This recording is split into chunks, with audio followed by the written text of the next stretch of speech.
మరికొన్ని సంగతులు మీ వాక్యంలో నుంచి మేము వినబోచుండగా సమయోచితమైన జ్ఞానాన్ని, సందర్భానుసారమైన జ్ఞానాన్ని, భయమును భక్తిని కలిగి నీ వాక్యమును అర్థం చేసుకొనుటకు మనోనేత్రాలను వెలిగించండి. వినగలిగే చెవిని ప్రతి ఒక్కరికి ప్రసాదించమని క్రీస్తు నామాని ప్రార్థన అడిగి వేడుకొనుచున్నాము తండ్రి, ఆమెన్.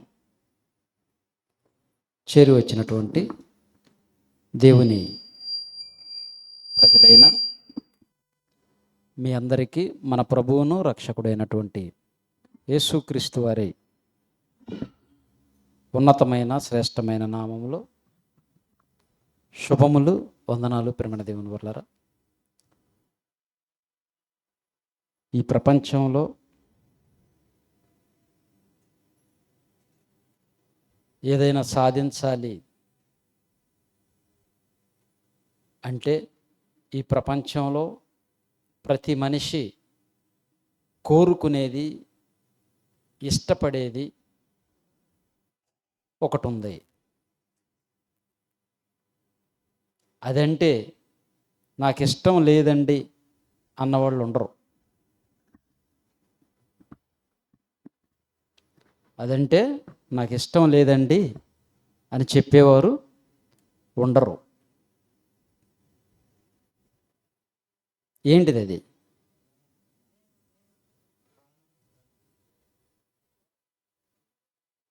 బంగారమా, బట్టలా, తిండా, ఇల్లా, కారా, బైకా, ఏంటిది అయ్యా?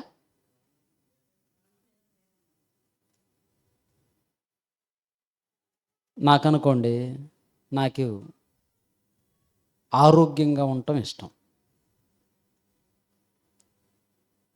మీకు అనుకోండి, ఒక్కొక్కళ్ళకు ఒక్కొక్క కోరిక ఉంటుంది. కొంతమందికి బంగారం అంటే ఇష్టం, కొంతమందికి బట్టలు అంటే ఇష్టం, కొంతమందికి ఇళ్ళు అంటే ఇష్టం, కొంతమందికి బంధువులు అంటే ఇష్టం, కొందరికి భార్య అంటే ఇష్టం, కొందరికి భర్త అంటే ఇష్టం. రకరకాలుగా ఉంటుంది, అవునా కదా? అందరికీ ఒకే ఇష్టం ఉండదు, ఒకే కోరిక ఉండదు. కానీ అందరికీ ఒకే కోరిక ఉంటుంది. ఏంటిది అది?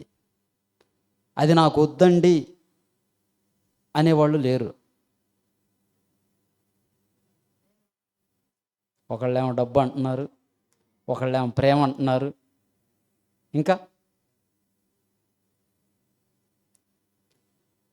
ఆఖరికి దేవుడు కూడా దాన్ని చాలా ఇష్టపడతాడు. ఒకసారి భారతీయ క్లాప్స్ కొట్టండి అందరూ. వెరీ గుడ్ తల్లి. ప్రేమ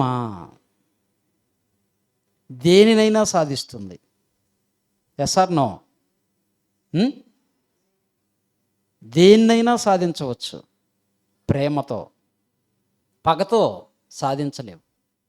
ఒకవేళ నువ్వేదన్నా టర్మ్స్ అండ్ కండిషన్స్ పెట్టి నీకున్న తెలివితేటలను ఉపయోగించి నువ్వు సొంతం చేసుకున్నా అది ప్రేమతో పొందుకున్నంత ఆనందాన్ని ఇవ్వదు.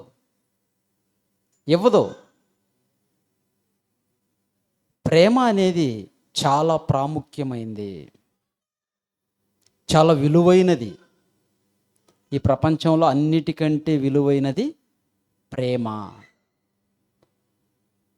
ప్రేమ అనేది పలు రకాలుగా ఉంటుంది. నాకు ప్రేమ వద్దండి అన్నవాళ్ళు ఎవరన్నా ఉంటారా? ఎవరికైనా కానీ నన్ను ప్రేమించే వాళ్ళు ఉంటే బాగుండు అనే కోరిక ఉంటుంది. ప్రేమ అనగానే ఏదో లోకంలో ఉన్న ప్రేమ కాదు, స్త్రీ పురుషుల మధ్య ఉండే ఆకర్షణ కాదు. ప్రేమ అనేది పలు విధాలుగా ఉంటుంది. తల్లి బిడ్డలపై చూపే ప్రేమ, బిడ్డలు తల్లిదండ్రులపై చూపే ప్రేమ, భార్య భర్తపై చూపే ప్రేమ, భర్త భార్యపై చూపే ప్రేమ, అన్నదమ్ములపై తోబుట్టువులపై చూపే ప్రేమ, ఒక్కొక్క దగ్గర ఒక్కొక్క ప్రేమ దొరుకుతుంది. అవునా కదా? ఒక్కొక్క దగ్గర ఒక్కొక్క ప్రేమ దొరుకుతుంది. భార్య దగ్గర ఒక ప్రేమ ఉంటుంది, భర్త దగ్గర ఒక ప్రేమ ఉంటుంది, బిడ్డల దగ్గర ఒక ప్రేమ ఉంటుంది, తోబుట్టువుల దగ్గర ఒక ప్రేమ ఉంటుంది, ప్రియుడు ప్రియురాలు మధ్య ప్రేమ వేరుగా ఉంటుంది. కానీ వీటన్నిటిని కలగలిపి ఒకే దగ్గర దొరుకుతుంది, అదే దేవుని ప్రేమ.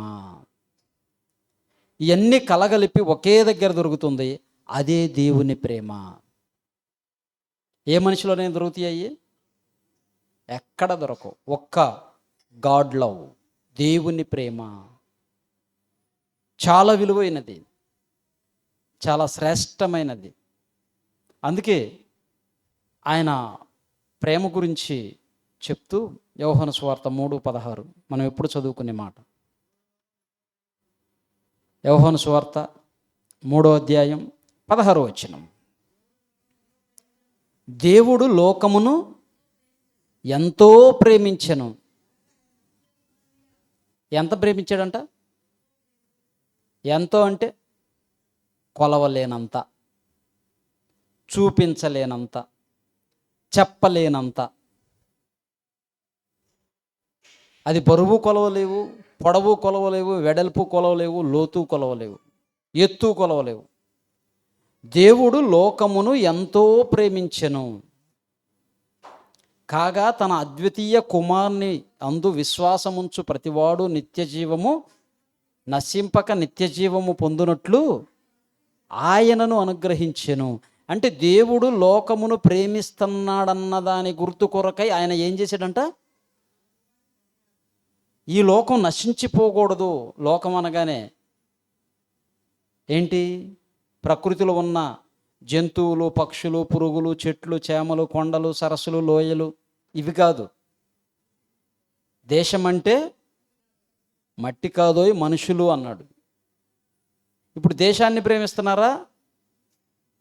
దేశంలో ఉన్న ప్రజలను ప్రేమిస్తున్నారా? దేశం అంటే మట్టిని ప్రేమిస్తున్నారా?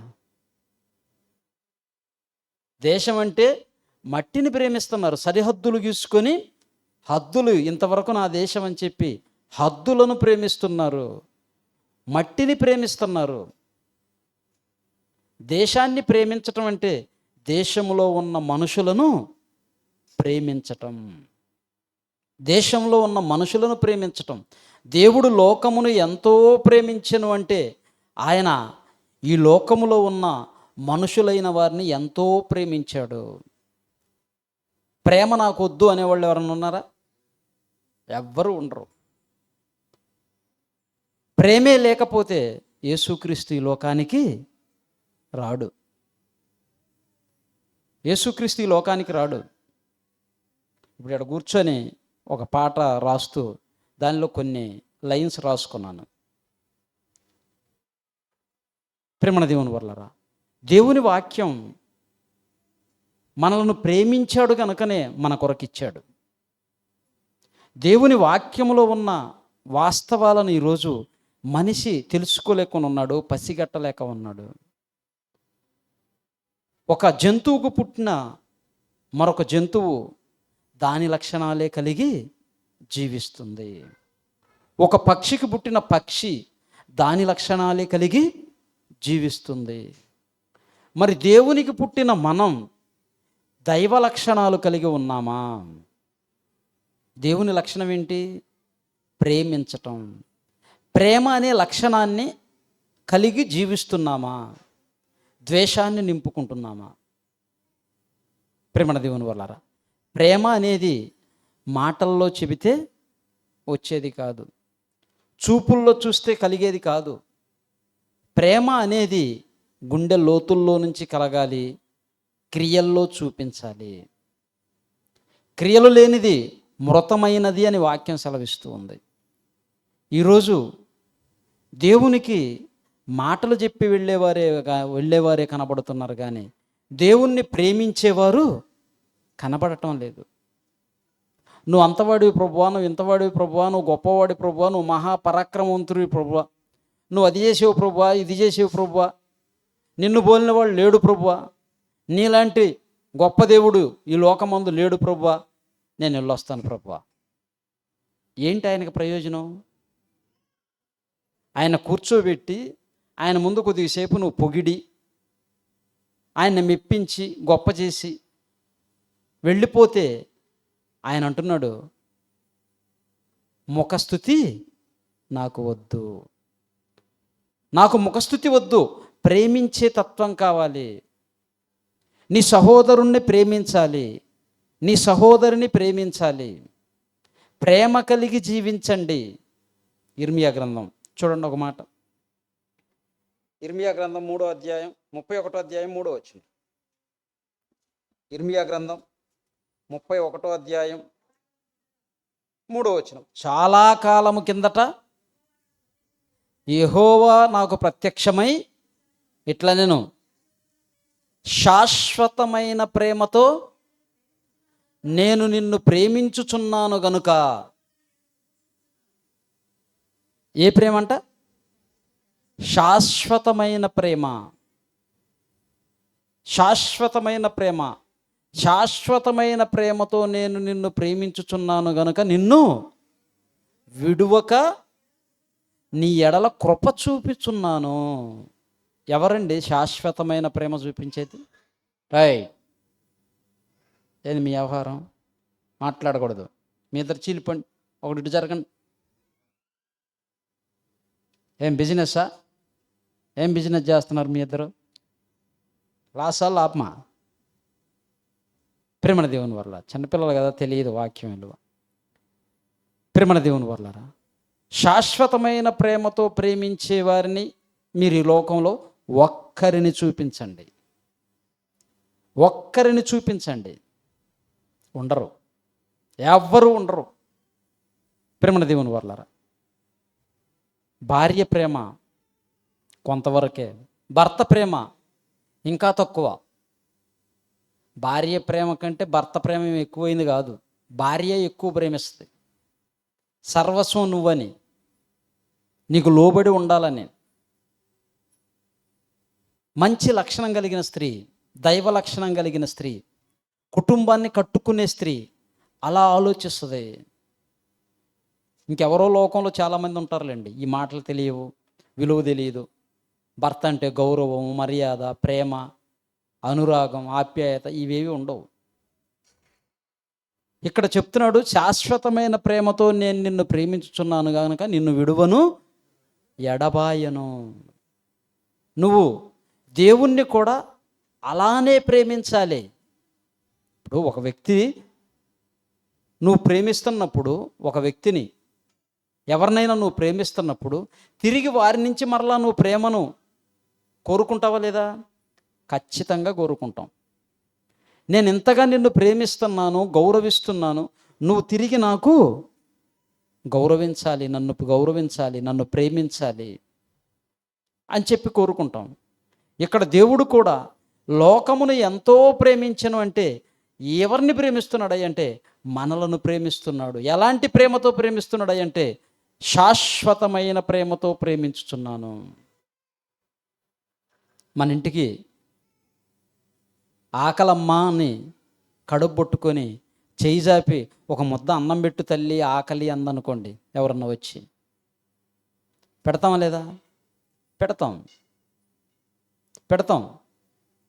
రెండో రోజు సేమ్ అదే ఇంటికి వెళ్ళి మళ్ళీ ఆ టైంకి ఆకలి అవుతుందమ్మా ఒక ముద్ద అన్నం పెట్టు అన్నారనుకోండి, సరే పోనీలని చెప్పి రెండో రోజు కూడా పెడతాం.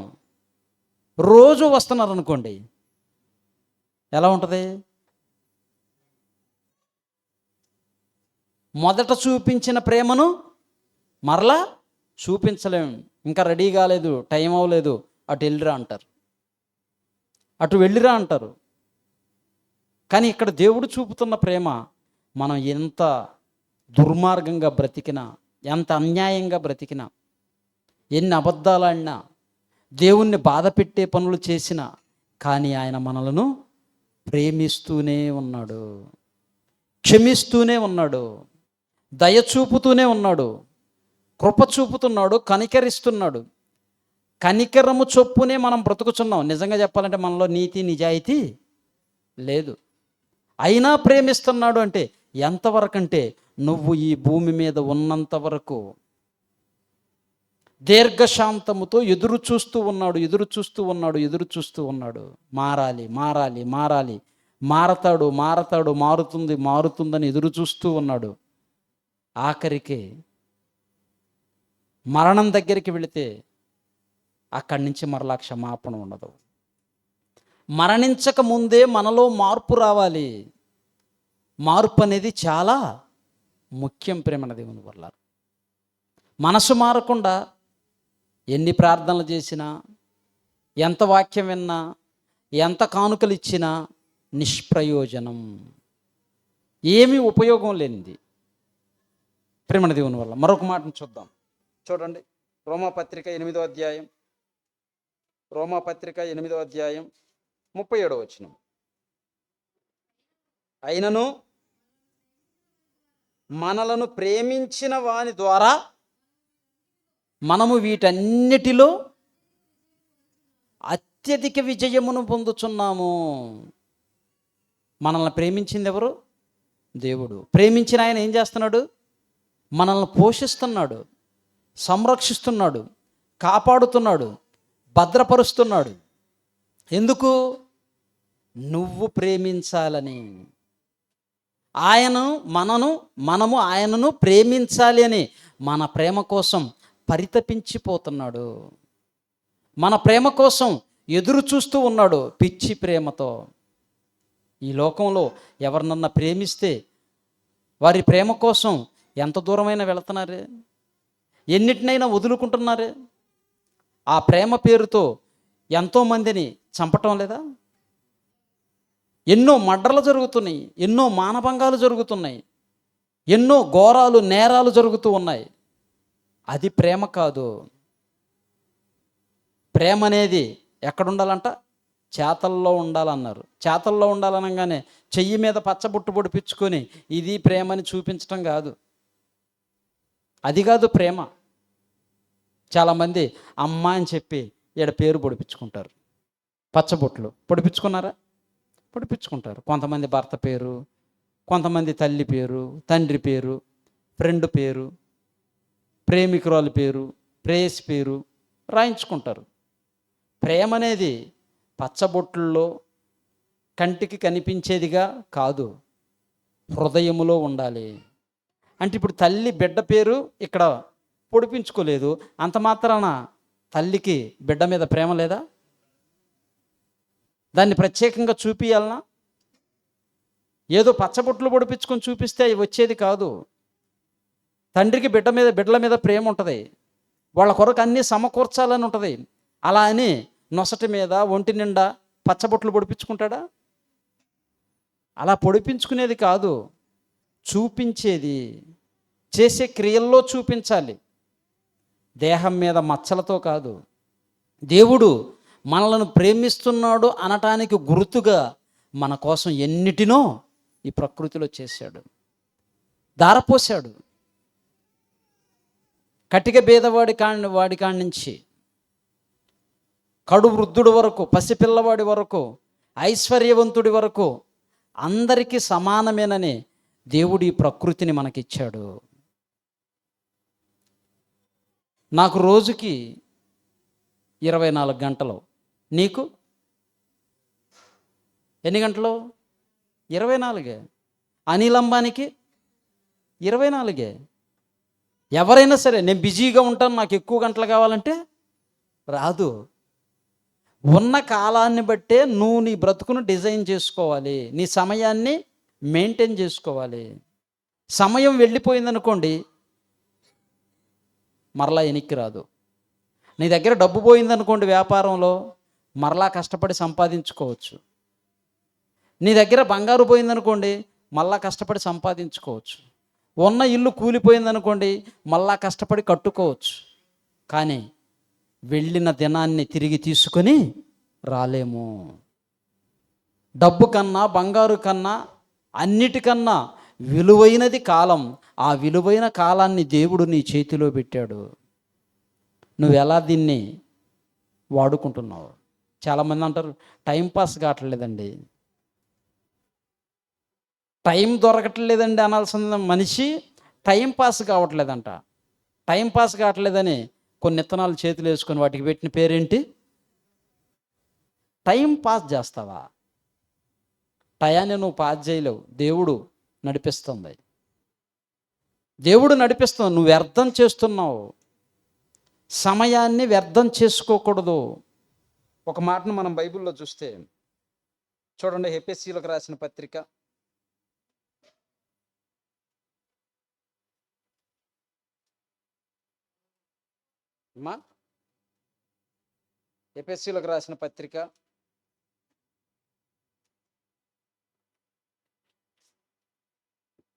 5వ అధ్యాయం 15వ వచనం. ఎఫెసీయులకు రాసిన పత్రిక 5వ అధ్యాయం 15వ వచనం. దినములు చెడ్డవి గనుక మీరు సమయమును పోనీయక సద్వినియోగము చేసుకొనండి. అజ్ఞానుల వలె కాక జ్ఞానుల వలె. అంటే సమయాన్ని టైం పాస్ చేసేవాడు ఎవరన్నట్టు?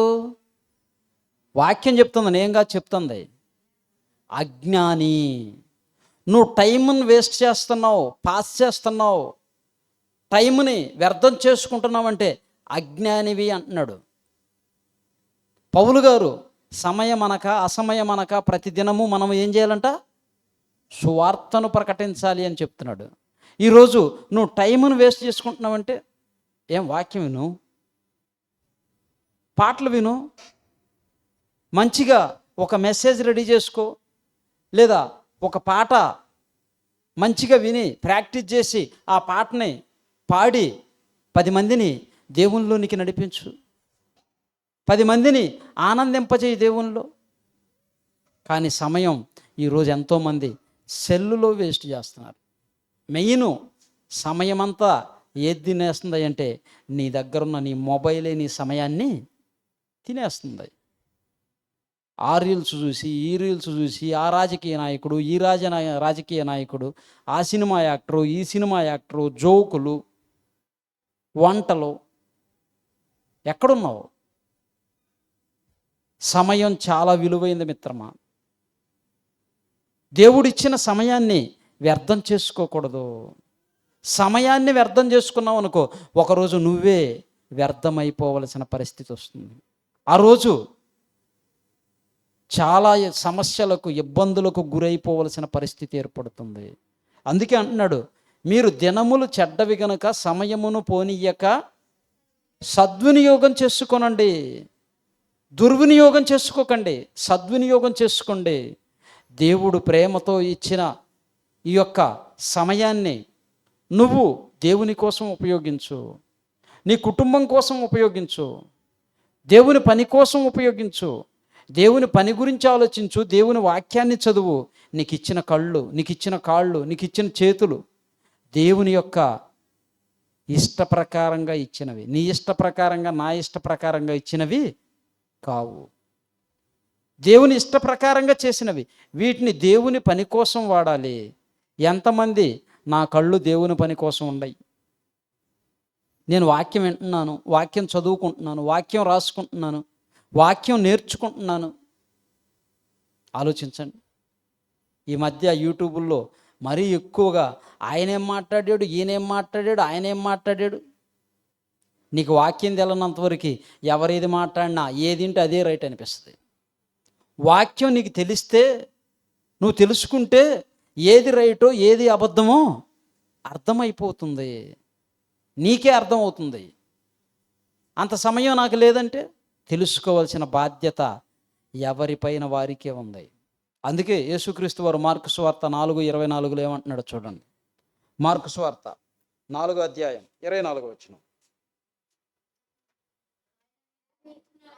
ఆయన మీరేమి వినుచున్నారో జాగ్రత్తగా చూసుకోనండి. మీరేమి వినుచున్నారో మీరే జాగ్రత్తగా చూసుకోండి. మీరేమి చదువుతున్నారో మీరే జాగ్రత్తగా చదువుకోండి. అలా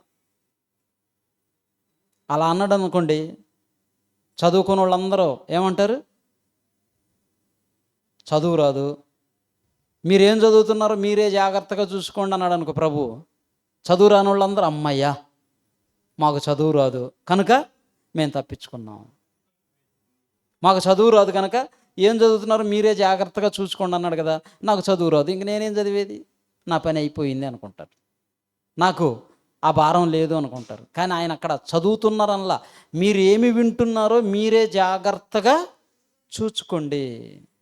వినే ప్రతి ఒక్కరి బాధ్యత ఏమి వింటున్నామో జాగ్రత్తగా చూసుకోవాలి. అదే మాటను అనుసరించి మరొక మాటను చూద్దాం, చూడండి.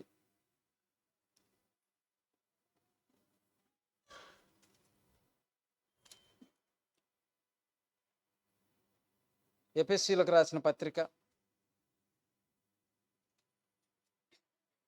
ఎఫెసీయులకు రాసిన పత్రిక 5వ అధ్యాయం 16వ వచనం. 5వ అధ్యాయం 16వ వచనం. సమయమును పోనీయక సద్వినియోగం చేసుకొనుచు, యాకోబు పత్రికమ్మ, యాకోబు పత్రిక 1వ అధ్యాయం 22వ వచనం.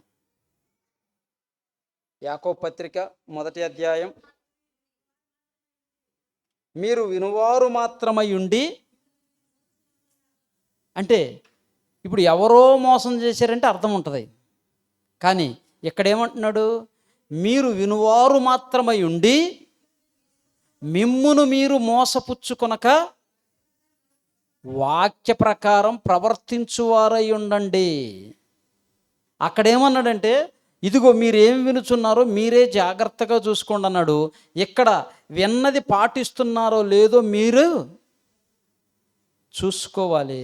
అనుసరిస్తున్నారా లేదా, అనుసరిస్తున్నామా లేదా అనేది మనమే చూసుకోవాలంట.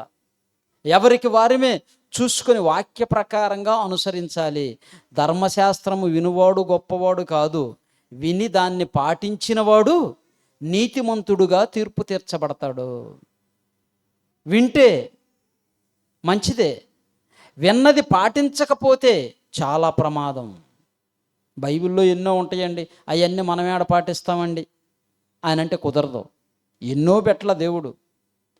ఒకప్పుడు ఇశ్రాయేలీయులకు 10 ఆజ్ఞలు ఇచ్చాడు, క్రొత్త నిబంధన వచ్చేసరికి ఆ 10ని కాస్త 2 చేశాడు.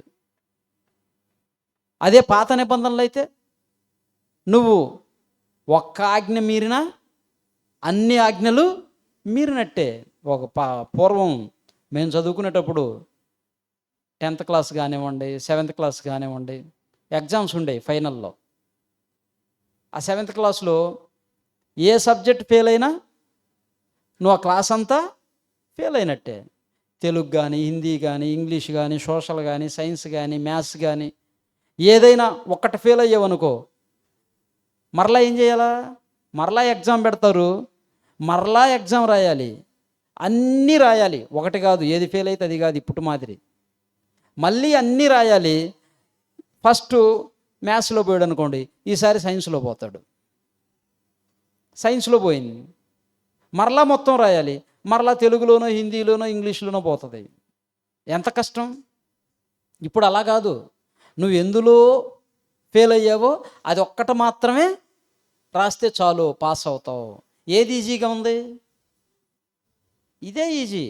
ఇప్పుడు 7th క్లాస్కి ఎగ్జామ్స్ కూడా లేవు, తీసేశారు. 10th క్లాస్కి పెట్టారు.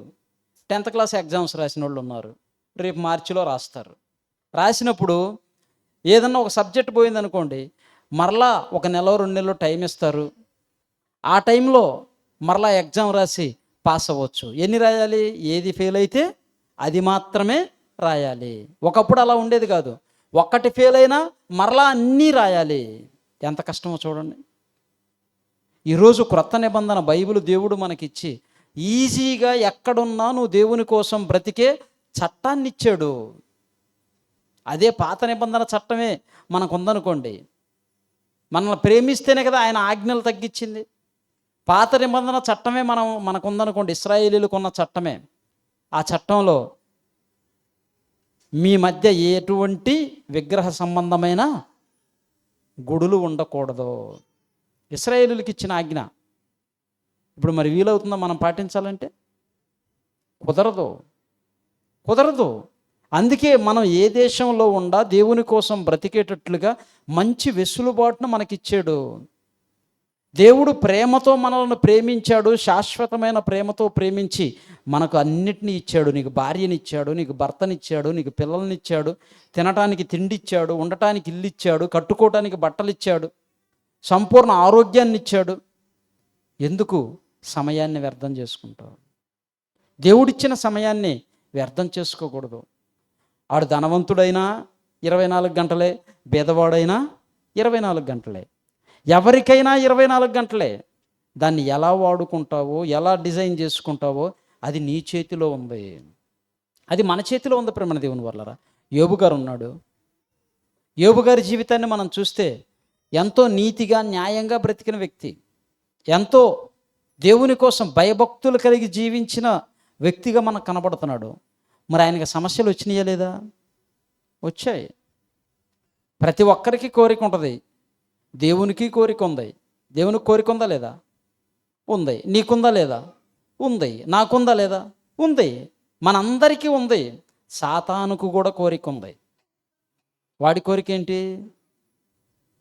వాడి కోరిక ఏంటి అమ్మా? పరలోకం కోరిక రాదు వాడికి. అయిపోయింది, ఆ స్టేజ్ అయిపోయింది. ఇప్పుడున్న కోరిక ఏంది? పేతురు రాసిన పత్రిక, అపోస్తలుడైన అగ్రగణ్యుడు అపోస్తలుల్లో పేతురు గారు రాసిన మొదటి పత్రిక 5వ అధ్యాయం 8. నిబ్బరమైన బుద్ధి గలవారై ఉండుడి, మీ విరోధి అయిన అపవాది గర్జించు సింహము వలె ఎవరిని మృంగుదునా అని వెతకుచూ తిరుగుతున్నాడు. వాడికి ఒక కోరిక ఉంది. వాళ్ళలో ఏమి లేదు? ప్రేమ అనే కోరిక లేదు. నిన్ను ప్రేమించిన వాడు ఏం చేస్తాడు? నీ క్షేమం కోరతాడు. మనల్ని ప్రేమించేవాడు మన క్షేమాన్ని కోరతాడు. కానీ ఈడి కోరిక ఏంటి అంటే ఎప్పుడు మృంగివేయాలి, ఈడిని శ్రమల్లోకి నెట్టివేయాలి, అగ్నిగుండంలోనికి ఈడ్చుకొని పోవాలి, వాడితో పాటు వాడి శ్రమలోనికి తీసుకొని పోవాలి. వాడి కోరిక. నీకొక కోరిక ఉంది, నాకొక కోరిక ఉంది, దేవునికి ఒక కోరిక ఉంది. కానీ అపవాదికి కూడా కోరిక ఉంది. ఆ కోరిక ఏంటంటే నిన్ను ఎప్పుడు ఈ భూమి మీద నుంచి తీసివేయాలి. ఏ విధంగా దేవుని కోసం నిన్ను బ్రతకకుండా శ్రమల్లోకి నెట్టేయాలి, సమస్యల్లోకి నెట్టాలి. యోబుకి సమస్యలు పెట్టిందా లేదా? పెట్టింది. అంత భక్తుడినే పెట్టినప్పుడు అప్పుడప్పుడు ఎప్పుడు నిత్యము అబద్ధాలు ఆడుకుంటూ, దొంగతనాలు చేసుకుంటూ, మోహపు చూపులు చూసుకుంటూ, ఎవరికి తెలియకుండా సెల్లుల్లో సీక్రెట్లుగా చేసుకుంటూ, ఇవన్నీ చేసుకునే మనకి ఎలా ఉంటుంది ఆలోచించండి. ఎప్పుడైతే ఒక్కరోజైనా ఈ రోజంతా నేను ప్రేమగా ఉండాలి అని డిజైన్ చేసుకున్నావా? ఈ రోజంతా నా భార్యతో నేను ప్రేమగా ఉండాలి, కోప్పడకూడదు, ఆమెను చాలా ప్రేమగా చూసుకోవాలని ఒక్కరోజన్నా ప్రయత్నించావా? ఈ రోజంతా నా భర్తతో నేను ప్రేమగా ఉండాలి, చిరాకు పడకూడదు, కోప్పడకూడదు, గౌరవంగా ఉండాలి అని ఒక్కరోజన్నా ప్లాన్ చేసుకున్నావా? ఈ రోజంతా నేను అబద్ధం ఆడకూడదు, ఈ రోజంతా నేను చెడు చూపులు చూడకూడదు, ఏ రోజన్నా ఒక్కరోజన్నా నీతిగా బ్రతకటానికి, నిజాయితీగా బ్రతకటానికి, దేవుని భయంతో బ్రతకటానికి, ప్రేమ కలిగి జీవించటానికి ప్లానింగ్ చేస్తున్నావా? ప్రయత్నిస్తున్నావా? ప్రయాసపడుతున్నావా? కొంతమంది తిండిని చూస్తే ఆగలేరు, కొంతమంది కోపాన్ని తట్టుకోలేరు. రకరకాలుగా మనిషిలో ఎన్నో భావాలు ఉంటాయి. వాటన్నిటినీ ఎప్పుడు ఎక్కడ బయటపడతాయో చెప్పలేము. పెద్దోళ్ళు అంటూ ఉంటారు, చెడోడు బుద్ధి ఎక్కడ తెలిసిద్దంట? సామెత తెలియదా మీకు? చెడోడు బుద్ధి చేపల కడ తెలిసిద్దంట. మంచోడు బుద్ధి ఎక్కడ తెలిసిందంట? మాంసం దగ్గర తెలిసిద్దంట. చెడోడు బుద్ధి చేపల కాడ తెలిసిద్ది, మంచోడు బుద్ధి మాంసం కాడ తెలిసిద్ది అంట.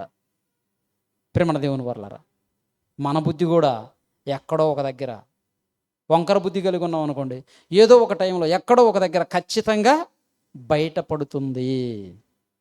బయటపడుతుంది. కనుక అలాంటిది మనలో లేకుండా ప్రేమతత్వం కలిగి, దేవునిలో ఉన్న ప్రేమను కలిగి మనం జీవించాలి. అదే దేవుడు కోరుకుంటుంది. ప్రతి ఒక్కరిని క్షమించండి అంటున్నాడు. ప్రతి ఒక్కరిని మీరు ప్రేమించండి, గౌరవించండి. అప్పుడే మీరు ప్రేమించబడతారు, మీరు క్షమించబడతారు. మీ ఎడల అపరాధములు చేసిన వారిని మీరు క్షమించిన ఎడల మీ అపరాధములను నేను క్షమిస్తాను అంటున్నాడు. కానీ ప్రార్థన అయితే చేస్తున్నారు, మా ఎడల అపరాధములు చేసిన వారిని మేము క్షమించిన ప్రకారము మా అపరాధములను మీరు క్షమించము. మరి క్షమించావా? దేవునికి డైరెక్ట్గానో ఇండైరెక్ట్గానో నువ్వే చెప్తున్నావు, నేను క్షమించిన ప్రకారము క్షమించన్నావు. మరి నువ్వు క్షమించలేదే. ప్రేమిస్తే క్షమిస్తావు. దేవుడు మనల్ని ప్రేమించాడు గనక క్షమించాడు. యేసుక్రీస్తు మనల్ని ప్రేమించాడు గనక ప్రాణం పెట్టాడు. యేసుక్రీస్తు మనల్ని ప్రేమించాడు గనక రక్తాన్ని చిందించాడు. ప్రతినిత్యము నీ కొరకు విజ్ఞాపన చేస్తున్నాడు తండ్రికి, నా కొరకు విజ్ఞాపన చేస్తున్నాడు. లోకాలను కలిగించినటువంటి సృష్టికర్త అయిన ఆయనే మన కోసం పరితపించిపోతుంటే, ఆఫ్టర్ ఆల్ 60-70 సంవత్సరాలు ఈ భూమి మీద బ్రతికి ఉనికి లేకుండా వెళ్ళిపోయేవాళ్ళం ఈ భూమిని విడిచిపెట్టి. అలాంటి మనకెందుకండి పగలు, ప్రతీకారాలు, అసూయలు? ఇవేవి ఉండకూడదు. క్షమించే హృదయం కలిగి నువ్వు ఎప్పుడు ఉంటావో అప్పుడు నీ మనసు ప్రశాంతంగా ఉంటుంది. టెన్షన్ ఉండదు, భయం ఉండదు, నీ మనసు ప్రశాంతంగా ఉంటుంది. ఇంకా చెప్పాలంటే ఆరోగ్యంగా కూడా ఉంటావు.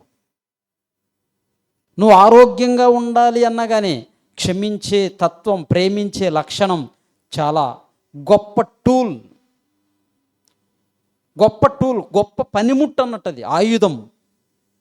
క్షమించటం, ప్రేమించటం, దానితోనే కదండి మన రక్షకుడైన యేసుక్రీస్తు ఈ లోకాన్ని జయించింది. దానితోనే కదండి ఆయన ఈ లోకంలో కోట్ల మందిని రక్షించగలిగింది. దానితోనే కదండి ఇప్పుడు ప్రపంచంలో ఉన్న ఎన్నో కోట్ల మందికి మార్గదర్శిగా మారింది. ఆయనలో ఉన్నది క్షమ, ప్రేమ. ఈ రెండే తెలుసు ఆయనకి, క్షమించటం, ప్రేమించటం. తండ్రి దగ్గర నేర్చుకుని వచ్చాడు, తండ్రి తనయుడుగా, దేవుని కుమారుడుగా. మరి ఆయన పిల్లలమని చెప్పుకుంటున్న మనలో దయ్యపు లక్షణాలు ఉండకూడదు, దేవుని లక్షణాలు కలిగి ఉండాలి. ఇంజనీరింగ్ చదివినవాడు ఇంజనీర్ అవుతున్నాడు, డాక్టర్ చదివినవాడు డాక్టర్ అవుతున్నాడు, ఐఏఎస్ చదివినవాడు ఐపీఎస్ చదివినవాడు దేనికి దానికి వాళ్ళు ఆఫీసర్లు అవుతున్నారు. డాక్టర్ చదివినవాడు డాక్టర్ అయినప్పుడు, ఇంజనీరింగ్ చదివినవాడు ఇంజనీర్ అయినప్పుడు, మరి దేవుణ్ణి చదువుతున్నా, దేవుణ్ణి వింటున్నా, దేవుని మాటలు వింటున్నా, చూస్తున్నా మనం దైవాలం కావాలి, దేవుని పిల్లలం కావాలి. క్రీస్తు మనలో ప్రత్యేకంగా కనపడాలి. ఆ లక్షణాలు నిన్ను చూస్తే నీ ఎదుటివారికి ఉన్నాయా? అదే చెప్పాడు పెద్ద ఆయన. ఇప్పుడు నీ పట్ల ఇతరులు ఎలా ఉన్నారు? ఈమె దేవుని కుమార్తె, ఇతను దేవుడి కుమారుడు అనే భావనను కలిగిస్తున్నావా? ఒక్కసారి ఆలోచించు. నీ ఇంటి పక్క వారితో, నీ యొక్క స్నేహితులతో, నీ బంధువులతో ఎలా ఉందా నీ బిహేవియర్? క్రీస్తును చూపించేదిగా ఉందా? క్రైస్తవుడిగా, క్రైస్తవురాలుగా దీనత్వం కలిగి, క్షమించే హృదయం కలిగి, ప్రేమించే మనస్సు కలిగి జీవించగలుగుతున్నావా? ప్రేమ అనేది లేదు అని అంటే దుష్టుని లక్షణాలు మనలోనికి వస్తున్నట్టు, దుష్టుని లక్షణాలు వస్తున్నట్టు. ప్రేమ దేవుని వల్ల. మరొక మాట చూద్దాం. కొరింథీయులకు రాసిన మొదటి పత్రిక 13వ అధ్యాయం 1వ వచనం. మనుషుల భాషలతోనూ దేవదూతల భాషలతోనూ నేను మాట్లాడినను ప్రేమ లేని వాడనైతే మోగటి కంచునై గనగనలాడు తాళమునయ్యుందును. ప్రవచించు కృపావర్, నువ్వెంత పెద్ద బోధకుడు అయినా, ఎంత పెద్ద భక్తురాలివైనా, ప్రేమ లేకపోతే ఏమంటున్నాడు? ఒక కంచు పాత్ర లాంటి వాడివి. ఇంకా అమ్మా, మర్మములన్నీయు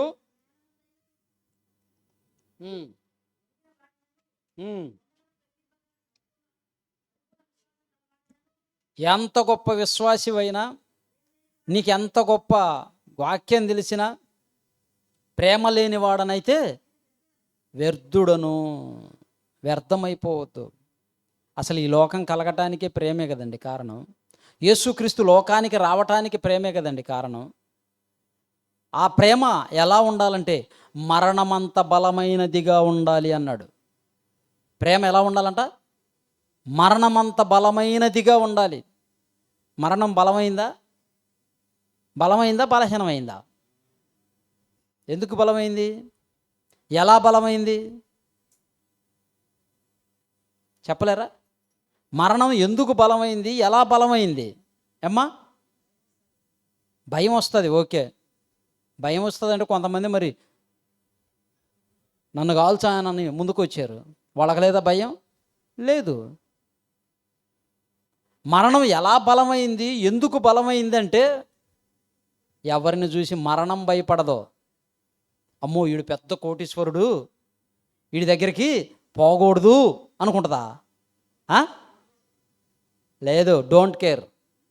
వీడు మంచి జిమ్ముబాడి బలవంతుడు, వీడు గడ్డపారలను సైతం ఉంచుతాడు, వీడి దగ్గరికి నేను పోతే ఎట్టా అని భయపడుతుందా? భయపడదు. భయం అంటే ఏంటో దానికి తెలియదు. వీడు చిన్నవాడా, వీడు పెద్దవాడా, వాడు గొప్పవాడా, వీడు బేదవాడా, వాడు ఐశ్వర్యవంతుడా, అందగాడా, ఆటగాడా, పాటగాడా ఏమీ చూడదు. ప్రతి ఒక్కడిని వంచిస్తుంది, ప్రతి ఒక్కడిని లోపరుచుకుంటుంది, ప్రతి ఒక్కడిని తీసుకొని వెళుతుంది. అంత బలమైనది, అంత ధైర్యం కలిగింది, ఎక్కడ భయమంటూ లేనిది. అలాంటి దాన్ని జయించాడు మన రక్షకుడైన యేసుక్రీస్తు. అలాంటి మరణాన్నే జయించిన జయశీలుడు ప్రభు అయిన యేసుక్రీస్తు. అంత గొప్పవాడు. ఆయన నమ్ముకున్న నువ్వు కూడా జయశీలుడు. జయముందే ధైర్యంతో నువ్వు ఉండాలి. అలా ఆయనలాగా మనం లేవాలి, ఆయనలాగా మరణాన్ని జయించాలి అంటే మనలో ఏముండాలి? నీతి ఉండాలి, ప్రేమ ఉండాలి, క్షమ ఉండాలి, దయ ఉండాలి. ఎప్పుడైతే కలిగి జీవిస్తామో అప్పుడే మనం దేవుని యొక్క పిల్లలముగా, దేవుడు ఉండే రాజ్యానికి హక్కుదారులముగా, వారసులముగా, అర్హులముగా ఎంచబడతాం. వీటిలో ఏది లోపించినా మనం దేవుని దగ్గరికి వెళ్ళే అవకాశం ఉండదు. ప్రేమ దేవుని వల్ల ఆలోచించండి. దేవుడు కలిగిన ప్రేమను కలిగి క్షమిస్తూ, ప్రేమిస్తూ, గౌరవిస్తూ దేవుడు ఉండే లోకానికి, మహాలోకానికి, పరలోకానికి చేరాలని మనవి చేస్తూ నా మాటలు ముగిస్తున్నాను. కళ్ళు మూసుకోండి, ప్రార్థన చేసుకుందాం. మహాపరిశుద్ధుడు అయిన దేవ, జీవాధిపతి అయిన తండ్రి, మీకు స్తోత్రములు. మీరు ఇచ్చే అవకాశాన్ని తండ్రి, సమయాన్ని తండ్రి మేము వ్యర్థం చేసుకొనక సద్వినియోగం చేసుకున్నట్టు అజ్ఞానుల వలె కాక జ్ఞానుల వలె తండ్రి మీ యందు భయభక్తులు కలిగి మా జీవితాలను పరిశుద్ధంగా, పవిత్రంగా మీ సన్నిధిలో కాపాడుకునే భాగ్యాన్ని, శక్తిని, బలాన్ని, భయమును, భక్తిని ప్రసాదించండి. చేరి వచ్చిన మీ బిడ్డలందరినీ జ్ఞాపకం చేసుకున్నాను తండ్రి. మంచి ఆరోగ్యమును ప్రసాదించండి. ఇంతవరకు మీ మాటలు అందించినటువంటి మీ కుమారుడు, మా డైరెక్టర్ గారిని జ్ఞాపకం చేసుకొని మంచి ఆరోగ్యాన్ని ప్రసాదించి తండ్రి, ఇంకా భవిష్యత్తులో అనేక సంగతులు మాకు తెలియచేయనట్లు కృప చూపించమని వేడుకుంటున్నాం. సహాయం చేయండి. మరి సెమినార్ దినాలు దగ్గర పడుతూ ఉన్నాయి తండ్రి. కావలసినటువంటి ఏర్పాట్లు కూడా త్వరగా పూర్తి చేయలాగన సమస్తమును అనుకూలపరచండి, సమయాన్ని అనుకూలపరచండి. వస్తున్న బిడ్డలందరి ప్రయాణంలో తోడుగా ఉండండి.